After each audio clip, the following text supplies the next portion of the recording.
नमस्कार दोस्तों, मैं आरव चौधरी स्वागत करता हूं आपका यूपी की ताज़ा खबरों में। दोस्तों, मैं लाया हूं उत्तर प्रदेश की 10 मुख्य व काम की बड़ी खबरें। इसी के साथ चलिए दोस्तों नज़र डालते हैं आज की ताज़ा खबरों पर। चलिए अच्छी खबर है दोस्तों, रेलवे का सुपर ऐप, एक ही जगह मिलेगी सारी सुविधाएं। भारतीय रेलवे का सबसे लोकप्रिय ऐप IRCTC रेल कनेक्ट है। इसके अलावा भी कई ऐप रेलवे चलाती है। अब इन सभी को एक ही जगह लाया जा रहा है, एक सुपर ऐप विकसित किया जा रहा है। इसके जरिए आप टिकट बुकिंग और ट्रेन की बुकिंग जैसे कई सारे काम एक ही जगह कर सकेंगे। लोकसभा चुनाव से पहले ही इसे लॉन्च करने की तैयारी है। इसके अलावा भारतीय रेलवे टिकट रिफंड के लिए 24 घंटे की सर्विस भी शुरू करने जा रही है। चलिए दोस्तों, आप स्मृति ईरानी बोली, कोविड के समय कांग्रेस नजर नहीं आई। केंद्रीय मंत्री स्मृति ईरानी ने अमेठी लोकसभा क्षेत्र के लोगों से संवाद किया।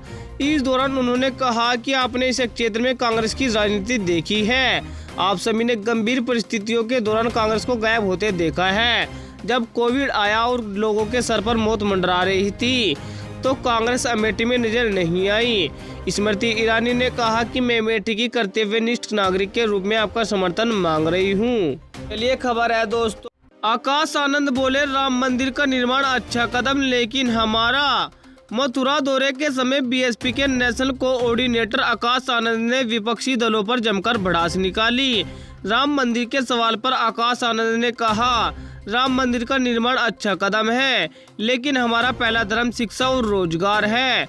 देश भर में कई नेताओं के खिलाफ ईडी और सीबीआई की कार्रवाई पर आकाश आनंद ने कहा, जो लोग सवाल उठा रहे हैं, सत्ता में रहते हुए उन्होंने भी ईडी सीबीआई का इस्तेमाल किया है। ये सभी एक ही थाली के चट्टे बट्टे हैं। चलिए दोस्तों, सरकारी नौकरी के लिए कर रहे हैं इंतजार युवाओं के लिए बड़ी अच्छी खबर। यूपीएससी ने 827 पदों पर निकाली भर्ती, यहाँ करे आवेदन। यूपीएससी ने combined medical services examination 2024 CMS और IES ISS की भर्ती के लिए नोटिफिकेशन जारी किया है। यूपीएससी CMS भर्ती के तहत 827 पद भरे जाएंगे। इसके अलावा Indian economic services examination IES के तहत 18 पद और Indian statistical service examination ISS के तहत 30 पद भरे जाएंगे।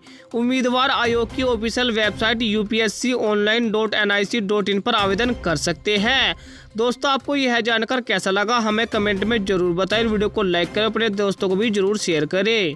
चलिए खबर है दोस्तों, जयंत चौधरी बोले, जनता के हाथ से फिसल रही है साइकिल। यूपी के बुलंदशहर दौरे के समय RLD चीफ जयंत चौधरी ने कहा कि हमारा चुनाव चिन्ह नल है और भाजपा का चुनाव चिन्ह कमल है। कमल और नल दोनों को पानी की जरूरत है। इस बार कमल खिलेगा।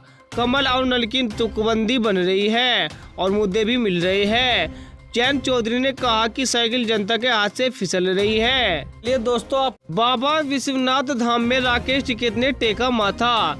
भारतीय किसान यूनियन के राष्ट्रीय प्रवक्ता राकेश टिकैत ने आज श्री काशी विश्वनाथ धाम पहुंचकर बाबा का विधि विधान से दर्शन पूजन किया। इस दौरान वह भगवा रंग की पगड़ी पहने हुए थे।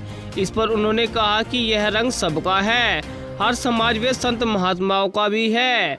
साथ ही उन्होंने कहा कि जिसकी भी सरकार किसानों की विरोधी होगी तो किसान विरोध करेंगे। दोस्तों, खबरों में आगे बढ़ने से पहले आपसे एक छोटी सी गुजारिश है। दोस्तों, अगर आप उत्तर प्रदेश के रहने वाले हैं तो यूपी न्यूज को सब्सक्राइब करके बेल आइकन दबाएं, क्योंकि आपको अपने उत्तर प्रदेश की ताज़ा व बड़ी खबरें व मुख्य समाचार हमारे चैनल यूपी न्यूज पर रोजाना देखने को मिलते रहेंगे। और साथ ही दोस्तों, इस वीडियो पर एक लाइक और एक प्यारी सी कमेंट में हमें यह जरूर बताएं आप वीडियो कौन से जिले से देख रहे हैं। चलिए दोस्तों, आपका टाइम वेस्ट न करते हुए सीधा बढ़ते हैं खबरों में। और आज की अगली बड़ी खबर है दोस्तों, कुट्टू के आटे की पूड़ी खाने से 22 लोग बीमार। नवरात्रों के समय सहारनपुर में बड़गांव इलाके के अलग अलग गांव में कुट्टू के आटे की पूड़ी और पकौड़ी खाने से 22 लोगों की तबीयत बिगड़ गई। दोस्तों, पूड़ी खाने के बाद सहजी गांव निवासी अरविंद के परिवार के 8 लोगों को पेट में दर्द और दस्त होने लगे। इसके बाद सभी को अस्पताल में भर्ती कराया गया। इसके अलावा सामत खेड़ी गांव निवासी विनय कुमार, उनके परिजन और सब्बीरपुर निवासी प्रेम सिंह के परिजनों सहित 14 लोगों की तबीयत बिगड़ गई। दोस्तों, अगर आप भी कुट्टू के आटे का उपयोग करते हैं तो कृपया करके उसे चेक करें और जब उसका यूज करें। चलिए दोस्तों, दानिश आजाद अंसारी बोले, धरातल पर नहीं है विपक्ष, सभी सीटों पर खिलेगा कमल। यूपी सरकार के मंत्री दानिश आजाद अंसारी ने कहा कि विपक्ष धरातल पर नजर नहीं आ रहा है। विपक्ष के नेता जनता के बीच से नाराज है। विपक्ष को प्रत्याशी नहीं मिल रहा है। कांग्रेस, सपा, भाजपा पूरी तरह से कमजोर हो चुकी है। इनकी पार्टी के लोग बीजेपी में शामिल हो रहे हैं। इस बार के चुनाव में यूपी की सभी 80 लोकसभा सीटों पर कमल खिलेगा। चलिए खबर है दोस्तों, अलीगढ़ में ईद की नमाज में दिखाए गए फ्री फिलिस्तीन के बैनर। अलीगढ़ में कल ईद उल फितर की नमाज शांतिपूर्वक पढ़ी गई। नमाज समाप्त होने के बाद कुछ युवक ने फ्री फिलिस्तीन के बैनर दिखाते हुए शांतिपूर्वक प्रदर्शन किया। यह देख पुलिस प्रशासन के भी होश उड़ गए और प्रदर्शनकारियों को हिरासत में ले लिया गया, जिसका वहां मौजूद लोगों ने विरोध किया। इस बात पर पुलिस और नमाजों की बहस हो गई। हालांकि कुछ देर बाद प्रदर्शनकारियों को हिदायत देकर छोड़ दिया गया। चलिए दोस्तों, आप यूपी की सीट से चुनाव लड़ना चाहते थे पवन सिंह। भोजपुरी एक्टर पवन सिंह बिहार के काराकाट से लोकसभा चुनाव लड़ेंगे। बुधवार को उन्होंने सोशल मीडिया में इसकी जानकारी दी। सूत्रों के अनुसार पवन यूपी के बलिया सीट से चुनाव लड़ना चाहते थे। उन्होंने पार्टी हाईकमान से मुलाकात के दौरान अपनी बात भी उनके सामने रखी थी, लेकिन बुधवार को बीजेपी ने बलिया सीट से नीरज शेखर को दे दी थी। इसके बाद पवन ने काराकाट चुनाव लड़ने का ऐलान किया। ये खबर है दोस्तों, अमित शाह ने बताया परिवारवादी गठबंधन का उद्देश्य। गृह मंत्री अमित शाह ने इंडिया गठबंधन पर जमकर निशाना साधा। उन्होंने कहा कि परिवारवादी गठबंधन का उद्देश्य है अपने बेटे बेटी भतीजे को सत्ता दिलाना। शरद पवार का उद्देश्य है अपनी बेटी को सीएम बनाना। उद्धव ठाकरे का उद्देश्य है अपने बेटे को सीएम बनाना। स्टालिन का उद्देश्य है अपने बेटे को सीएम बनाना। बंगाल में ममता दीदी का उद्देश्य है अपने भतीजे को सीएम बनाना। सोनिया गांधी का उद्देश्य है राहुल बाबू को पीएम बनाना।